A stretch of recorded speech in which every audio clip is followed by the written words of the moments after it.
Hello everyone, welcome all of you to my channel Pi academy.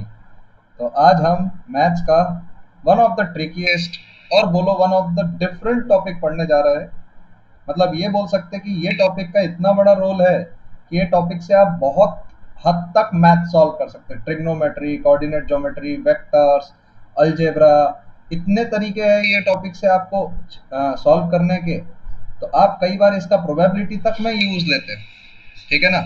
तो ये चीज आपको जानना बहुत जरूरी है कि ये टॉपिक यूज कैसा होता है, ये टॉपिक का यूसेज कैसा है, और आप बहुत हद तक समझोगे कि ये टॉपिक का आपको यूज कैसा करना है। समझ में आ रही है बात? तो ये topic one of the finest topic है और सबसे इंटरेस्टिंग है, और सबसे थोड़ा सा डिफिकल्ट भी जाता है थोड़ा सा। इसलिए डिफिकल्ट नहीं है क्योंकि टॉपिक डिफिकल्ट है, इसलिए डिफिकल्ट है क्योंकि आपको आपकी अंडरस्टैंडिंग थोड़ी अलग चेंज करनी पड़ेगी। मतलब ये मान लो कि ये topic needs a very deep understanding, और ये टॉपिक का अगर आपसे क्वेश्चन होता है तो समझ लेना कि मजा आ जाएगा, क्योंकि 99% बच्चे ये टॉपिक का क्वेश्चन नहीं कर पाते। अंडरस्टूड? तो कोशिश करना ये टॉपिक ढंग से समझे, और मैं भी कोशिश करूंगा कि ये टॉपिक तुम्हें ढंग से समझा पाओ। तो let's start with the heading complex numbers. Complex numbers, ठीक है। तो कॉम्प्लेक्स नंबर क्या है? बेसिकली जब नंबर सिस्टम बनाया गया था, complete development of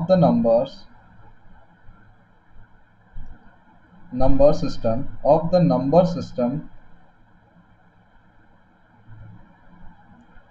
can be summarized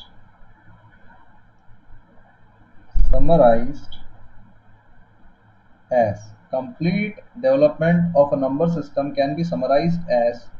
देखो, कॉम्प्लेक्स नंबर क्या है? कॉम्प्लेक्स नंबर के अंदर हर एक नंबर आता है।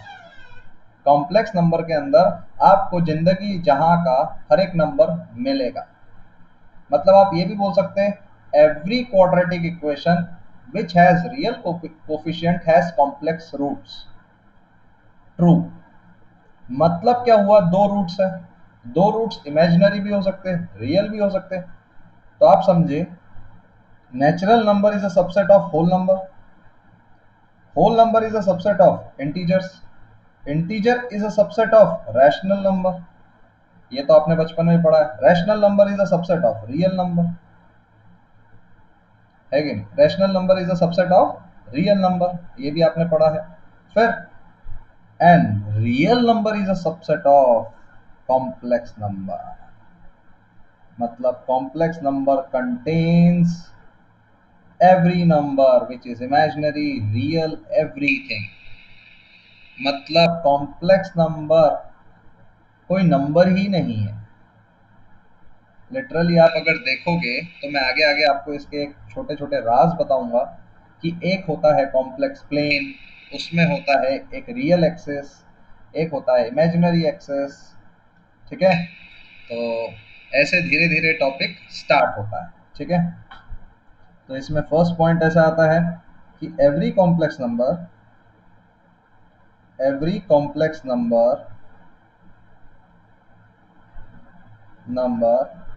z can be written as z equal to x plus iy। Every complex number z can be written as x plus iy, where x comma y belongs to real number। ये hint है या ये rule है। Every complex number can be written as x plus iy, where x and y belongs to real number। Here आप ये भी बोल सकते हैं, here x is real part,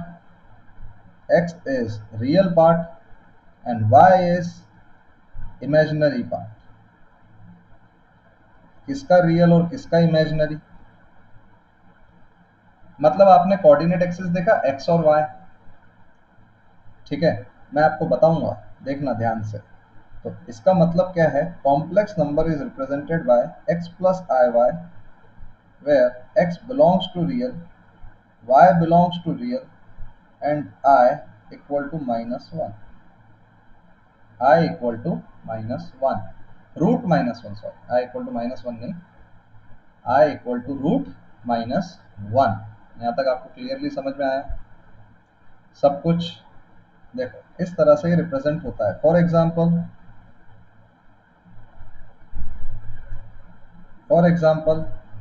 5 plus 3i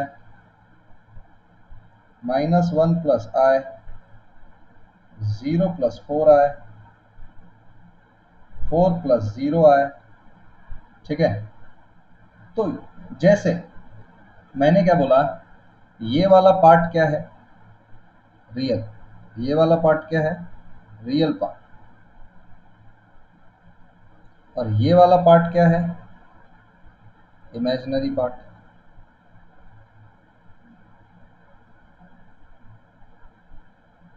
ये लिखा था मैंने। ठीक है, जिसका जिसका रियल पार्ट 0 है वो प्योरली इमेजिनरी है, और जिसका इमेजिनरी पार्ट 0 है, या तो जिसका y 0 है, वो प्योरली रियल है। बताऊंगा आगे जाके मैं ये सब फंडे, कि जैसे देखना, this number is purely real, purely real, क्योंकि इसका क्या 0 है, imaginary part. This number is purely real, बोलो क्यों, क्या 0 है इसका, इमेजिनरी पार्ट, इसका 0 है इमेजिनरी पार्ट। ये क्या नंबर है, प्योरली इमेजिनरी, प्योरली इमेजिनरी। क्यों, क्योंकि इसका रियल पार्ट 0 है, क्योंकि इसका रियल पार्ट 0 है, और ये जो दोनों नंबर है ये इमेजिनरी नंबर, इमेजिनरी। आपको समझ में आया? प्योरली रियल किसको बोलते हैं, जिसका इमेजिनरी पार्ट 0 है। प्योरली इमेजिनरी किसको बोलते हैं, जिसका रियल पार्ट 0 है। और इमेजिनरी किसको बोलते हैं, जिसका दोनों ही पार्ट 0 नहीं है। अंडरस्टूड? यहाँ तक आपको डेफिनेशन समझ में आई? फिर लिखते हैं, फिर लिखा जाता है, देखना, real part of z is denoted by real of z। जैसे कॉम्प्लेक्स नंबर को हम z से रिप्रेजेंट करते हैं, कॉम्प्लेक्स नंबर को हम z से रिप्रेजेंट करते हैं, कॉम्प्लेक्स नंबर को हम z से रिप्रेजेंट करते हैं, and imaginary part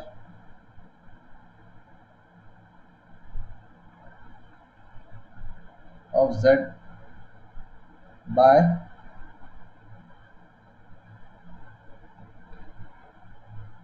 imaginary z। समझ में आया? Imaginary part of z by imaginary z। Example भी आप देख सकते हैं कि फॉर एग्जाम्पल आपने अगर z equal to 5 plus 4i लिखा, z equal to 5 plus 4i लिखा, तो रियल पार्ट ऑफ z क्या होगा, 5, और इमेजिनरी पार्ट ऑफ z क्या होगा, 4। समझ में आया? Real part of z is 5, imaginary part of z is 4। Real part of z is 5, imaginary part of z is 4। Real part of z is 5, imaginary part of z is 4। Understood? समझ में आया यहाँ तक सबको अपनी पूरी कहानी? बोलिए ना जरा। यहाँ तक आई होप सबको यहाँ तक की पूरी कहानी समझ में आई होगी। ठीक है, चलो फिर नेक्स्ट देखते हैं। नेक्स्ट देखेंगे तो क्या समझेंगे कि हिंट, समझिए, a complex number, a complex number z is purely real, purely real if its imaginary part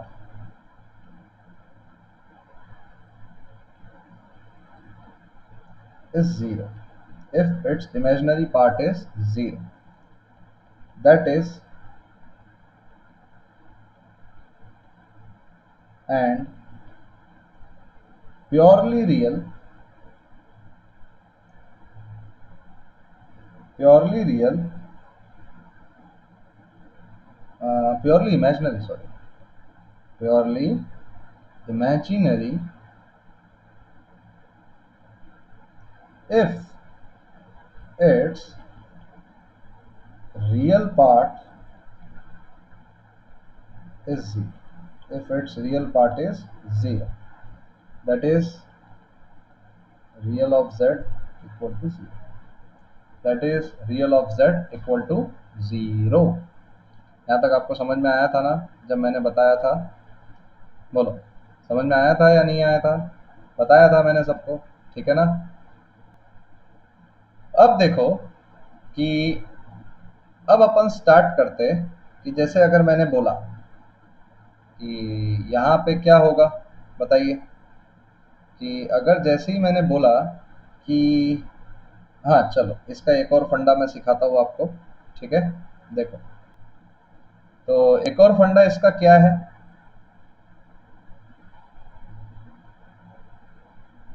देखो, एक और फंडा इसका क्या है? आपको ये भी चीज़ समझना बहुत ज़रूरी है कि ये एक कॉम्प्लेक्स प्लेन है। क्या है ये? Complex plane. इसको आप बोलोगे कॉम्प्लेक्स प्लेन या गॉसियन प्लेन। कॉम्प्लेक्स प्लेन मतलब दुनिया जहां का हर एक नंबर इसी प्लेन में लाई करता है, या तो गॉसियन प्लेन। दुनिया जहां का हर एक नंबर इसी प्लेन में लाई करता है, ठीक है? ये ज़ीरो, इसको बोलते हैं ओरिजिन भी बोल सकते हैं, या तो 0 + 0 आए, ठीक है? इसको आप बोलते हो रियल एक्सिस। कोऑर्डिनेट में आप क्या बोलते हैं? X axis. और कॉम्प्लेक्स प्लेन में आप क्या बोलोगे? Real axis. इस पे और इसको आप बोलोगे imaginary axis.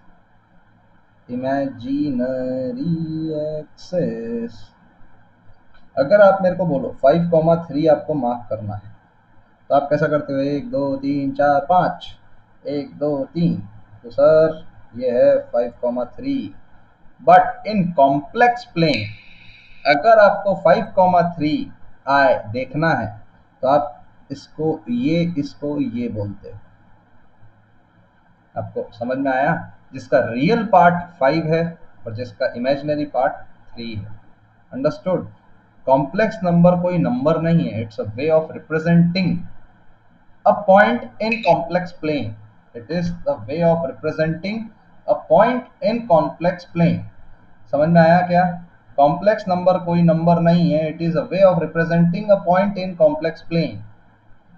Understood? It is a way of representing a point in complex plane, ठीक है? ये अभी मैं लिखाऊंगा, जैसे एक पॉइंट लिख लो कि z = x + iy। Here positive sign does not indicate addition as normally understood। समझ में आ रहा है? as indicate normal as normally understood, nor does the symbol I denote a number। Nor does a symbol I denotes a number। These things are parts of the scheme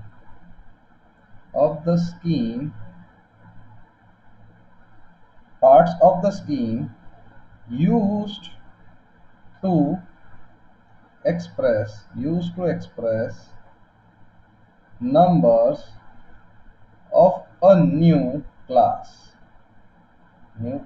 एक नए class के number denote करते हैं, ठीक है?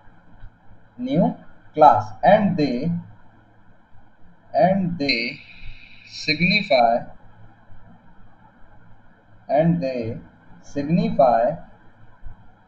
the pair of real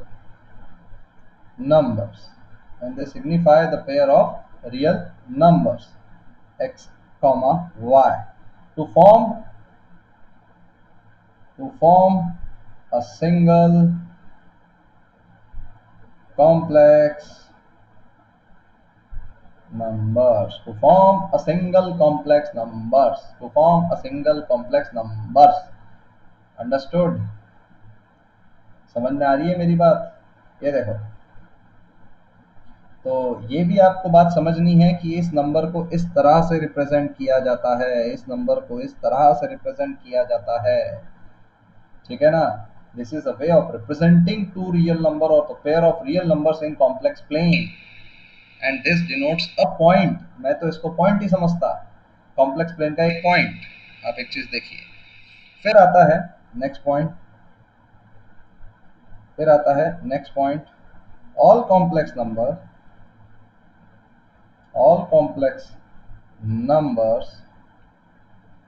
lying on the real axis were called as purely real.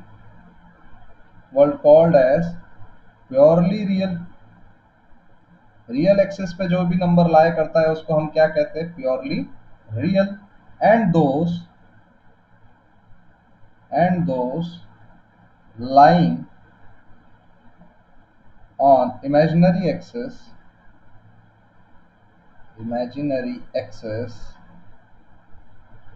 are purely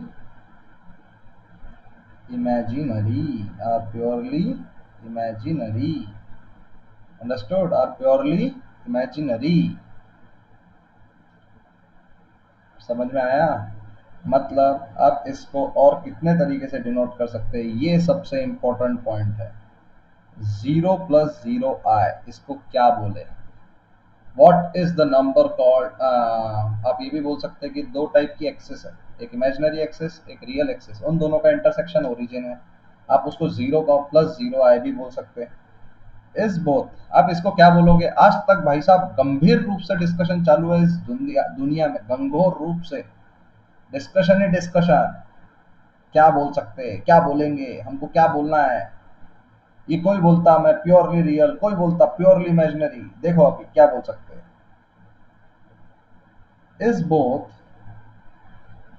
is both a purely real as well as purely imaginary,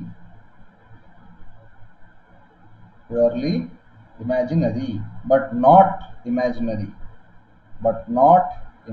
इसको कोई imaginary नहीं बोल सकता। समझ में आया? ये अभी तक का जनरल पॉइंट निकला है, ये याद रखना। 0 + 0i is purely real, or we can say it is purely imaginary, but it can't be said as pure or imaginary. समझ में आया? पक्का? आप इसको ऐसे फ्लो चार्ट में भी देख सकते हैं, z = a + ib।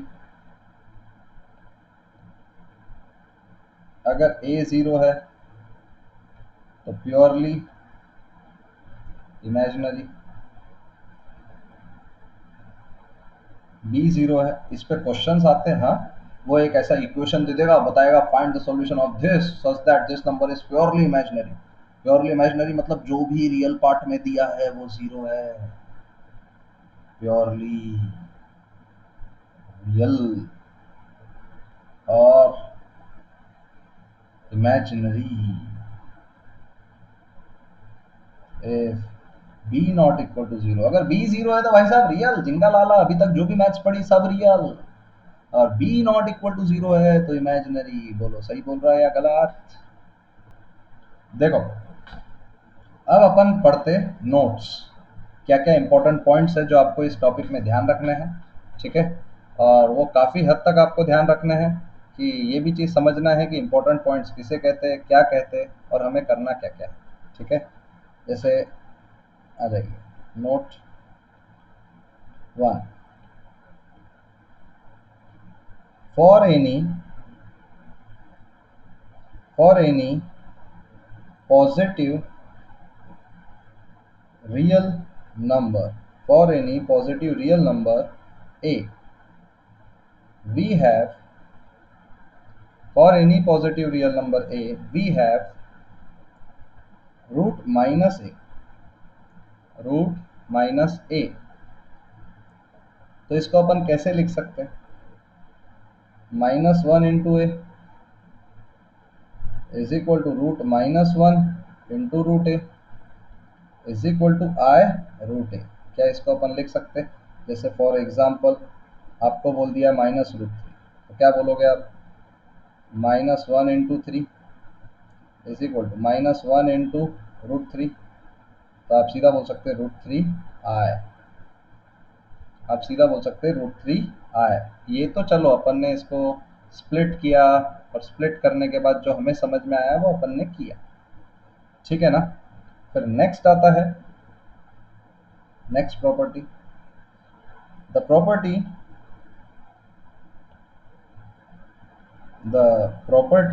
ये प्रॉपर्टी ध्यान रखना है, the property root a root b is equal to root a b, the property root a root b is equal to root a b. अगर आप रूट के अंदर कोई भी दो नंबर है उनको कब स्प्लिट कर सकते हैं, जैसा क्या अपन ऐसा कर सकते क्या, √-3 इंटू √-4, बोलो। नहीं, ये कतई गलत।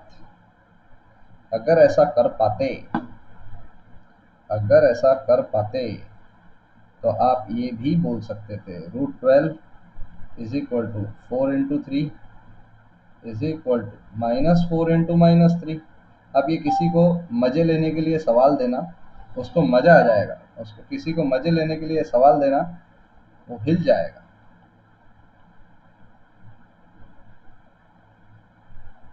ये देखो √-1 का होल स्क्वायर, √4 इंटू 3, और ये क्या हो जाएगा -√12। क्या √12 इक्वल टू -√12 हो सकता क्या, बोलो, √12 इक्वल टू -√12 हो सकता क्या, नहीं।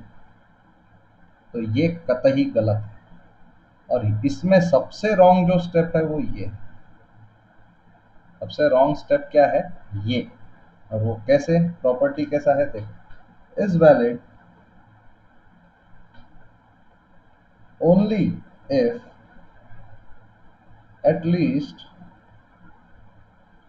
one of A and B is non-negative।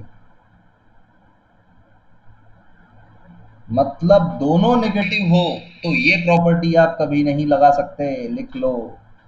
मतलब दोनों नंबर नेगेटिव हो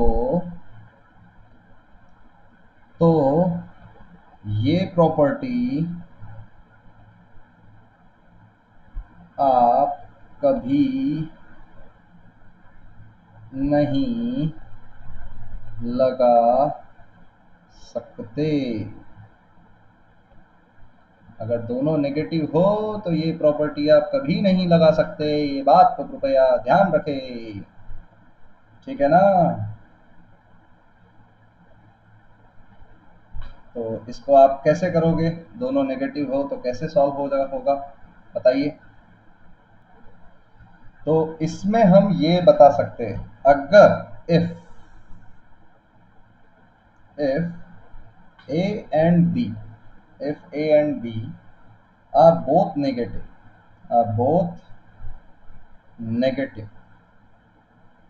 if A and B are both negative, then root A root B is equal to minus root mod A mod B। ऐसा लिखना है आपको, माइनस साइन आप पहले ही लगा देना, सच दैट वो माइनस ऑफ माइनस प्लस आ जाए। माइनस ऑफ माइनस प्लस आ जाएगा, माइनस अकेला लावारिस जैसा ना घूमे। आया ना समझ में आपको? आप एक चीज बताइए, यहाँ तक आप ये दो प्रॉपर्टी समझे? मतलब आप ये कर सकते हैं, फॉर एग्जाम्पल आपको मैं बता देता हूँ, माइनस मतलब अगर मैं 4 लिखूँ और मैं 2 × 2 लिखूँ, तो देखना, इसको √2 × √2 लिख सकते हैं, ठीक है। मैं -4 लिखूँ और मैं -1 × 4 लिखूँ, तो मैं ये कर सकता हूँ। बट अगर मैं 4 लिखूँ और मैं -2 × -2 लिखूँ, तो मैं ये नहीं कर सकता, ये नहीं कर सकता। समझ में आया? At least one number should be non negative, मतलब एक नंबर या तो जीरो या तो पॉजिटिव होना ही चाहिए, ठीक है। अब थर्ड पॉइंट आता है, जैसे आपने कॉम्प्लेक्स प्लेन देखा, थर्ड पॉइंट कॉम्प्लेक्स प्लेन देखा, एक नंबर देखा 5 + 3 आए, एक नंबर देख लेते 2 + 5 आए। अच्छा बताओ, दो पॉइंट्स है, दो पॉइंट्स है, क्या उसको आप कंपेयर कर सकते हैं? क्या कौन सा पॉइंट छोटा, कौन सा पॉइंट बड़ा? दो पॉइंट्स है, क्या उसको आप कंपेयर कर सकते हैं? क्या कौन सा पॉइंट बड़ा है, कौन सा पॉइंट छोटा है? नहीं कर सकते। बोलो, अगर दो पॉइंट्स है तो आप दोनों पॉइंट्स को कंपेयर कतई नहीं कर सकते कि कौन सा पॉइंट छोटा है, कौन सा पॉइंट बड़ा है। तो ये भी याद रखना, इनइक्वालिटी इसलिए ये नंबर नहीं है। Inequality in complex number are never taught. Inequality of complex number are never taught if a plus ib greater than c plus id has to be meaningful, has to be meaningful,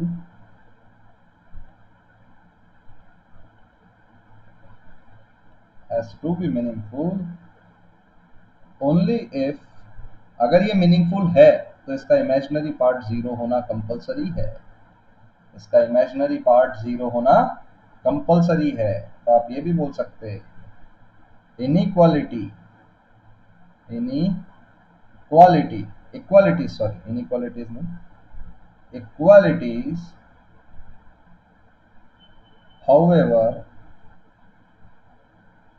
in complex numbers, in complex numbers are meaningful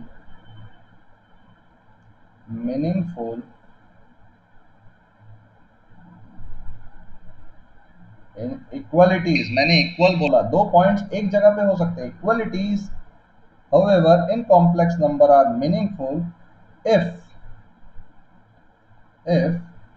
two complex numbers, two complex numbers z1 and z2 are equal, if real part of z1 is equal to real part of z2 and imaginary part of z1 is equal to imaginary part of z2। आया क्या समझ में?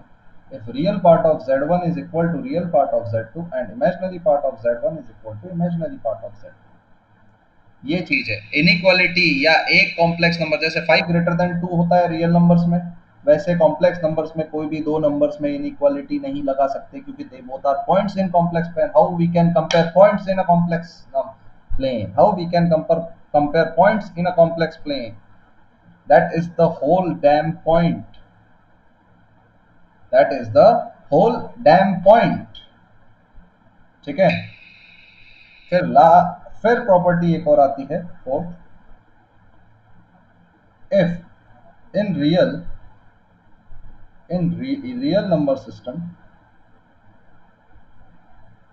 if a square plus b square equal to 0, अगर real number है और दो real number का square का एडिशन जीरो है, स्क्वायर या तो जीरो हो सकता है या तो पॉजिटिव, दो पॉजिटिव नंबर का एडिशन जीरो होता क्या?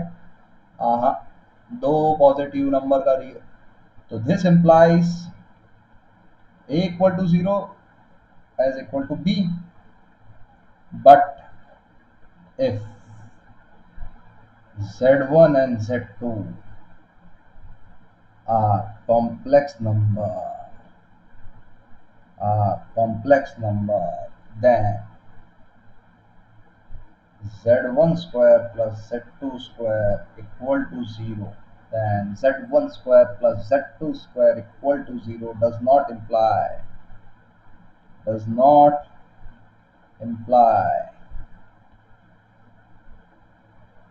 imply Z1 equal to 0 and Z2 equal to 0। ये जरूरी नहीं है। अगर दो रियल नंबर का स्क्वायर का एडिशन 0 हो तो वो दोनों रियल नंबर 0 होना ये कंपलसरी है। बट अगर दो कॉम्प्लेक्स नंबर का स्क्वायर का एडिशन 0 हो, इट मीन्स दोनों कॉम्प्लेक्स नंबर 0 हो, ये जरूरी नहीं है। For example Z1 equal to 1 plus i और Z2 इक्वल टू 1 माइनस आई। ठीक है ना? तो आप Z1 स्क्वायर क्या लिखोगे? 1 प्लस आई स्क्वायर प्लस 2i। आई स्क्वायर तो -1 होता है, तो ये 2i हो जाएगा। Z2 स्क्वायर 1 प्लस आई स्क्वायर माइनस 2i, तो ये क्या हो जाएगा? -2i। क्या इन दोनों का एडिशन 0 हो सकता? यस, इन दोनों का एडिशन 0 हो सकता है, पर क्या ये दोनों नंबर 0 है? ना ना ना ना, ये सिर्फ रियल और रियल नंबर में ही पॉसिबल है, कॉम्प्लेक्स नंबर में ये पॉसिबल नहीं है। समझ में आई मेरी बात? देखो, ये प्रॉपर्टी समझ में आई अभी तक सबको? अब आती है नेक्स्ट प्रॉपर्टी। नेक्स्ट प्रॉपर्टी क्या कहती है? Fifth property, if the product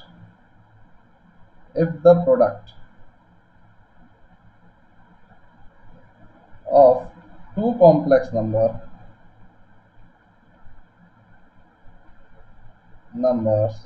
is 0, then at least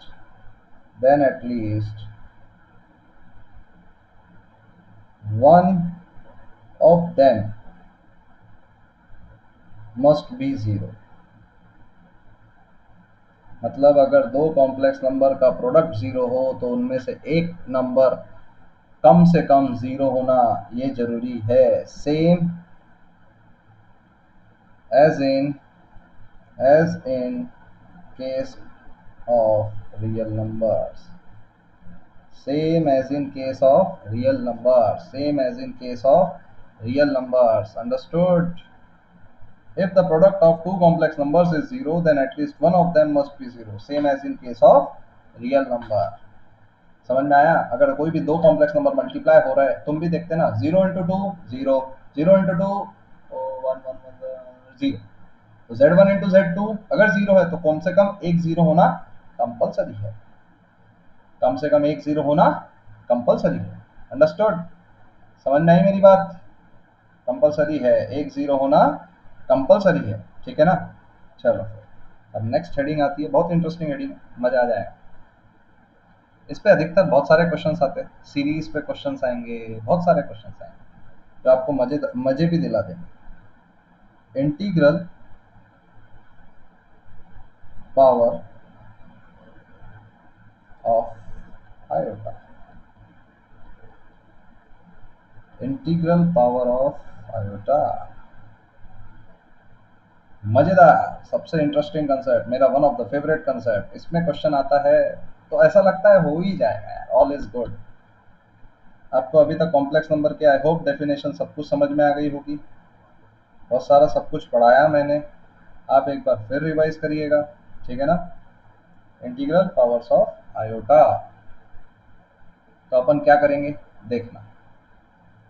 first, i is equal to √-1 i square -1, ये तो अपने को पता ही है। I cube i square into i, तो क्या -i बोल सकता हूँ? आई की power 4 i square into i square -1 into -1 is equal to 1। अच्छा जी, ये अजीब इतिहास है।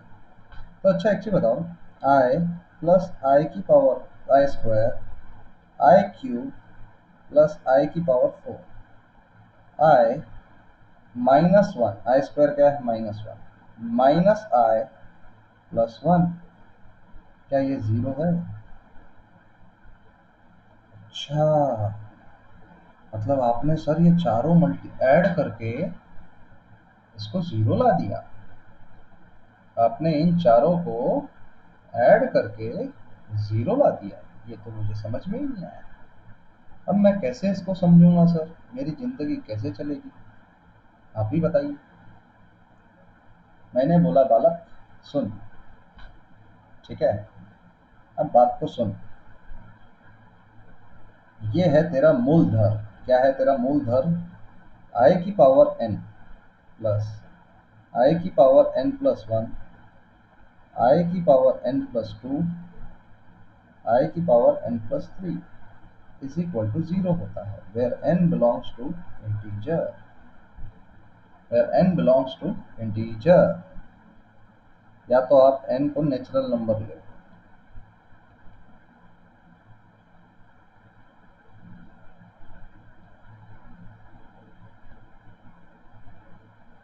और n belongs to natural number. ऐसा होता है। मतलब आप i की कोई भी वैल्यू ले लो। जैसे आपको एक चीज़ पता है, आप थोड़ा सा सोचो। i आपको एक चीज़ पता है, i की पावर 5 क्या होगा? आपको एक चीज़ पता है कि i की पावर 4 1 होता है। i की पावर 4 1 होता है, तो आप इसको ऐसा लिख सकते हैं i की पावर 4 डॉट i। मेरे हिसाब से तो ये i है। i की पावर 5 i है। i की पावर 6 तो आप वापस लिख सकते हैं i की पावर 4 डॉट i स्क्वायर। तो आप सीधा बोल सकते हैं ये आई स्क्वायर है। आई की पावर 199, इसको आप क्या लिख सकते हैं? आई की पावर 4 का मल्टीपल लिखो, इंटू आई क्यूब कर दो। 4 का मल्टीपल तो 1 ही होता है, तो आई क्यूब। देखा, आप हर टर्म को ब्रेक कर सकते हैं। आप हर टर्म को ब्रेक कर सकते हैं, यही तो खूबी है इसकी। जैसे फॉर एग्जाम्पल अगर देखा जाए, आप हर टर्म को ब्रेक कर पा रहे हैं क्या? अगर फॉर एग्जाम्पल देखा जाए, आई plus I cube i square plus I cube plus आई की पावर 4 प्लस आई की पावर 5 चच चच चच चच प्लस आई की पावर 2000। आप ये क्वेश्चन कर पाओगे क्या? एक और एग्जांपल देता हूँ, बताओ इसकी वैल्यू क्या है? आई की पावर 2006। बताओ आई की पावर 2006 की वैल्यू क्या है? ये क्या मजाक था सर? ये तो 1 है, और आई स्क्वायर क्या होता है? -1, तो इसकी सर -1 वैल्यू है कि नहीं? इसकी सर क्या है? -1 वैल्यू है। तो देखो, 2000 क्या 4 से डिवाइड होता है क्या? यस सर, 2000 4 से डिवाइड होता है। बोलो, 2000 4 से डिवाइड होता है क्या? Yes sir. अच्छा, तो क्या सर हम इस क्वेश्चन में क्या सर हम इस क्वेश्चन में क्या हम चार चार के पेयर बना सकते हैं क्या? ये चार, ये चार। अगर हमने सर ऐसे चार चार के पेयर बनाए, तो शायद मेरे पास सर 500 पेयर बनेंगे। चार चार चार चार चार चार बनेंगे कि नहीं बनेंगे? 500 बने सर। पर इसमें एक और पॉइंट है कि 500 पेयर बने तो सही, पर हर पेयर का एडिशन क्या है? बताइए, हर पेयर का एडिशन क्या है? सर 0। हर पेयर का एडिशन 0 है, ठीक है ना? हर पेयर का एडिशन 0 है। अच्छा जी, मतलब 0 प्लस 0 प्लस 0, इन सबको 0। तुरंत रफा दफा करो, है कि नहीं? तुरंत रफा दफा करो। अच्छा, चलो एक और एग्जांपल करो जरा। एक और एग्जांपल देखो। 1 प्लस आई स्क्वायर,